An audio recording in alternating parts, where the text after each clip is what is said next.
Coventry versus Southampton at the CBS is the next match for the Sky Blues. Will we pick up another 3 points and create history by winning 7 games in a row in the league for the first time ever?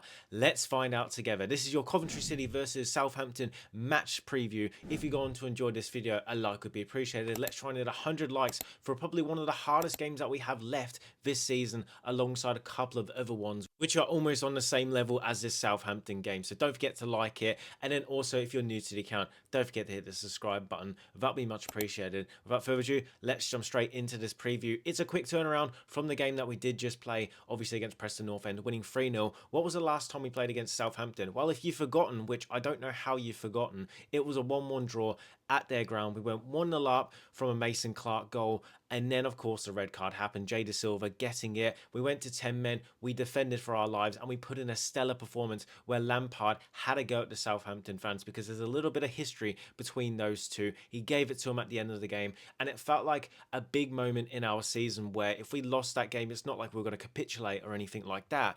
It was just a statement of performance. 10 men holding them out, defending for our lives. The stats obviously backed them because they had the players, they had the possession, we were just defending, but we did what we needed to do. You couldn't expect us to do anything else, and coming away from Southampton with a point was a well-earned result. Now, looking at the head-to-head record between us two, we've only got 2 wins in our last 16 meetings with the Saints over 26 years. So it's a big span. 16 meetings, usually play each other twice if you meet in the league. So obviously we haven't played them that much over the years. The last win against them was in 2008, which was a 4-1 win at the Rico Arena, not the CBS, the Rico.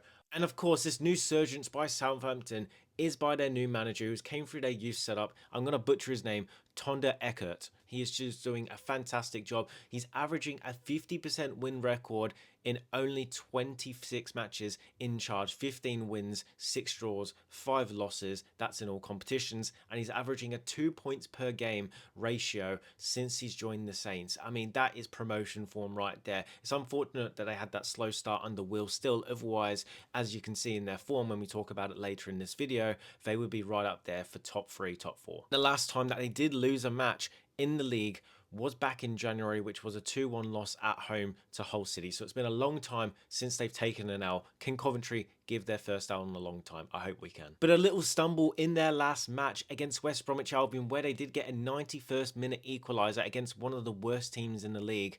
Does that shout concerns? The stats back West Bromwich Albion in XG. They didn't play their best football, and they were almost lucky to come away with a point in that match in the surgence for their top 6 race that they're trying to get in there, where Wrexham are picking up points constantly. Southampton are doing a very good job. This is a little bit of a dip. It's not a big dip, obviously, but I feel like this is a little bit of a hindrance to them. Their last 5 matches in all competitions compared to Coventry's is really good. Coventry's 5 wins, 0 draws, 0 losses. Technically it's 6 wins, but we only look at the last 5 in all competitions. And Southampton, they got 3 wins, 2 draws, 0 losses in all competitions. 1 win, of course, coming in the FA Cup against Fulham, where they are playing more games than of everyone else that's left in the league. And some Saints fans are happy that they're still in the FA Cup. I mean, getting to a quarterfinal is amazing. We did that not too long ago against Wolverhampton Wanderers, winning 3-2, then making it to the semi-final. But are we going to see a similar pattern come up for Southampton, where they're going deep into this tournament, and when we did that,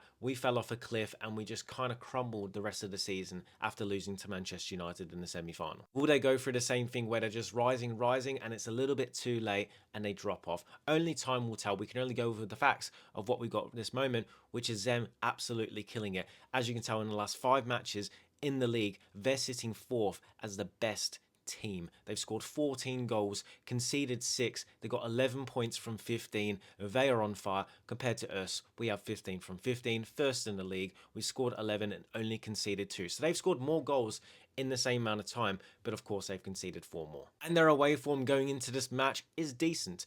9th in the league, 6 wins, 6 draws, 7 losses. That's pretty mid if you ask me. Some interesting stats going into this game is Cienza, their left winger, leads the entire championship with 19 big chances created so far for them. They've got the 4th most goals in the league with a 1.6 per match, so they know how to get it into the back of the net more often than not. They've got the second most possession per match, which is 57.5, second most shots on target per match, which is 5.1, and then they've created the most big chances in the league with 104 created so far this season. Their most likely formation they're going to play, of course, it's the basics. Say it with me, everybody. 4-2-3-1. They play with that double pivot. They play with the number 10, left winger, right winger, striker. It's pretty basic what they're going to do, but the way that they play football is the most exciting part about them. They're very attacking. That's why they've scored 14 goals in the last 5 matches. Sometimes when defending, Ekbert likes to play a 4-4-2, just sit a little bit more solid, and then when they go to the attacking side, they go back into their 4-2-3-1. So he's very versatile in the way that they defend and also change to attack. They've got some good players who can hit us from set plays, going into the box, from corners also. They've got some versatile players who can make stuff tricky at times for them. They're a really good team when they're on it, but like the last game against West Bromwich Albion, sometimes they will have these moments in games where you can get at them, and that's what West Bromwich Albion did to them. Now moving into my personal combined 11, there are a couple of players who actually do make it for Southampton, so let's go for it really quickly. In goal is Rushworth, left back is going to be De Silva, centre back I'm going to go with Lampard. Even though he was suspended in the last match so he didn't play, I still think he's one of our best centre backs this season, and we're still undefeated with him, so he has to drop into that back four.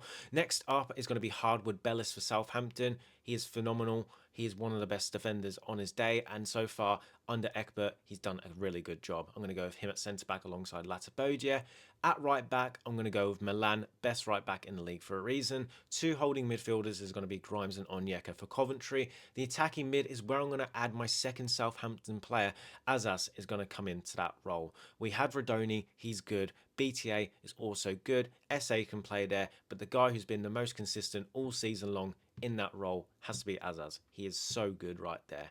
Left wing, I'm going to also change Mason Clark and I go with Cienza. As I mentioned, he has created the big chances in the championship the most with 19.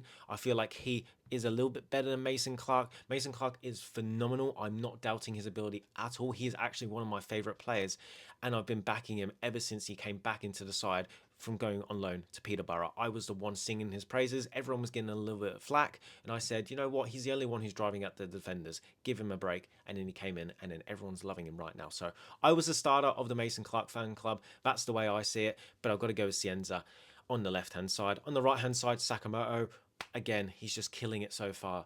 Gets the goal in the last game. A little bit lucky, but he definitely deserved it. So that's what, 2 goals in 2 games now for him. He's kicking on. And then up front has to be Hadji Wright, second top goal scorer in the league behind the Swansea striker. And he did have a rest in the last match, so he's going to be fresh going into this one. So that's my combined personal 11. 3 Southampton players make it in, 8 Coventry players. Let me know what you think in the comments down below. Do you think Southampton deserve to have 0 players, or do you think they deserve to have more? Let me know. Moving to my starting 11, I would go for in this game. Do you stick with the back 2 of Kitchen and Wolf, or do you go back to Latabodia and Wolf? It's a really interesting dilemma, and like I said in my match reaction in the last match, I don't know if you change the centre-backs, if it changes anything necessarily. I think you can put anybody in there and they do a job. But for this sake, I'm going to go with Carl Rushworth in goal. I'm going to go with De Silva at left-back. I'm going to go Kitchen and Wolverhampton. I'm going to keep the 2 centre-backs right there. I feel like you can't necessarily drop Kitchen, even though Latabodia has a 100% win record. I think in the last match, at certain times, he defended well. It's one of those things where Latabodia made a mistake, made the red card. I won't be too fussed if Latabodia comes into it. Honestly, if he comes in, most likely we're going to win because he has a 100% win record or 100% undefeated record, again in the league, as I mentioned before. So I'm not really too fussed who the 2 centre-backs are. It's either going to be Wolf, Kitchen, or Latabodia. 2 of those 3 are going to be there, so I don't really care, to be honest. Milan at right back, midfield 2 is going to be Grimes and Onyeka. Number 10, I'm going to go with BTA again. I just feel like last match gets the goal, you've got to reward him. Playing that number 10 role, runs around a lot. You're going to need a high pressing style of play against the Southampton side. That's what I would go with. Left wing, Mason Clark. Right wing, Sakamoto. And then up front, bring the Don Hadji Wright back into it. He had the rest in the last match, as Lampard did say, so I'm expecting him to come back into the starting 11. Ellis Sims put in a good shift in the last match. Very unlucky not to get a goal because he played really well, but I've got to go with Hadji Wright in this match. Moving to Frank Lampard's starting 11, What do I think he will do? Well, of course, he's going to go with Rushworth in goal. That's the number one choice. Left back is going to be De Silva. Two centre backs, he's going to go with Latibodia and Wolf. I feel like he's going to bring Lati back into the starting lineup. He's had a theme and he's had this happen to him before in this season where Thomas got suspended for 3 matches after the Birmingham match and he came straight back into the lineup because he was so integral to the way that we were playing. And as I said, I don't care if he comes back in. I'm just really interested to see what happens with the 2 out of the 3 centre backs that we choose. So I think he's going to go Latibodia and Wolfenden. Right back, he's going to go with Milan. 2 holding midfielders, Grimes and Onyeka is going to be that. As the attacking midfielder, I don't know why, I feel like he's going to go Josh Eccles. I just have a gut feeling. I have no proof. I have nothing to back this up with. Josh Eccles is going to play in the number 10 role. I think he's going to drop BTA. Unfortunately for him, I feel like he's done a really good job. I think with Lampard's thinking, it's a tough match against one of the best teams at the moment in the league. A little bit more structure in the midfield to help out with Grimes and Onyeka isn't the worst thing in the world. And I could possibly see him, as I mentioned, playing Eccles as the 10 and dropping BTA. On the left, Mason Clark. On the right, Sakamoto.